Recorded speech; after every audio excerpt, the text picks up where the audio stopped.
আমি নাজমুল হুদা ফয়সাল, প্লেয়ার বাংলাদেশ অনূর্ধ্ব 19 জাতীয় ফুটবল দল।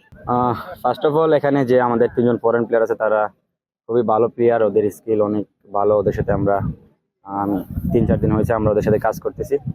বাট আর এখানে শামসুল হুদার যে পরিবেশ, মাঠ, আমাদের থাকার জায়গা, আমাদের খাবার দাবার সবকিছু আলহামদুলিল্লাহ সবকিছু ভালো।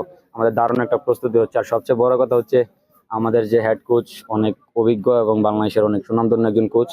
ওনার সাথে আমরা কাজ করছি, আমরা ওনার কাছ থেকে অনেক কিছু শিখতে পারছি, যে আমাদের ফিউচারে অনেক ভালো প্রভাব। টুর্নামেন্টটা নিয়ে সবাই আশাবাদী, সবাই ভালো করার চেষ্টা করতেছে যেন টুর্নামেন্টটাতে আমরা ভালো কিছু নিয়ে আসতে পারি।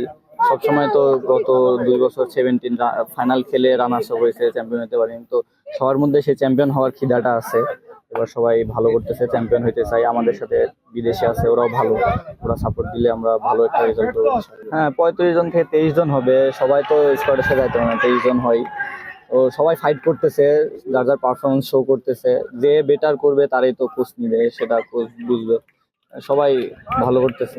হ্যাঁ, কষ্ট তো আছেই। আমরা গত 2বার 17 ফাইনালে উঠে ট্রফি নিতে পারি নাই, সেই আক্ষেপটা তো আছে ভিতরে। সেটা এখন ঘুষাতে চাই। এবার ইনশাল্লাহ আমরা ভালো কিছু করবো। বাংলাদেশে এখানে অনেক ভালো ভালো প্লেয়ার আছে, ইতালিতে যেরকম এক্সপিরিয়েন্স করছে, যেরকম ফাইট করছি, তো এখানেও এরকমের এত ডিফারেন্স নাই আর কি। আমার ছিল তো, সবারই থাকে স্বপ্ন ইতালিতে। ইতালিতে আমি তো 12 বছর থেকেছি ওইখানে, তো ওইখানে এই স্বপ্ন ছিল। হয় নাই, এটা ব্যাড লাক ভাই। বাংলাদেশের আগ্রহ জন্মেছে যখন ফাহমুদুল ফার্স্ট জন কল আসলো, ফাহমুদুল, তখনই আগ্রহ একটু বাড়ছে। আমার সাথে প্রথম যোগাযোগ করছে সাকিব ভাই, উনি ডেনমার্কে থাকে, উনি ডেনমার্কে আন্ডার এজেন্ট। সবাই একসাথে থাকি, সবাই একসাথে ফাইট করি, ইনশাল্লাহ আমরা চ্যাম্পিয়ন হব।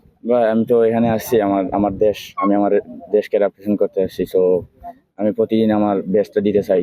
তো সবসময় বেস্টটা ট্রেনিং এ হোক, সবসময় আমার বেস্টটা দিয়ে আমি বাংলাদেশে যাচ্ছি, এটাই আমার আশা।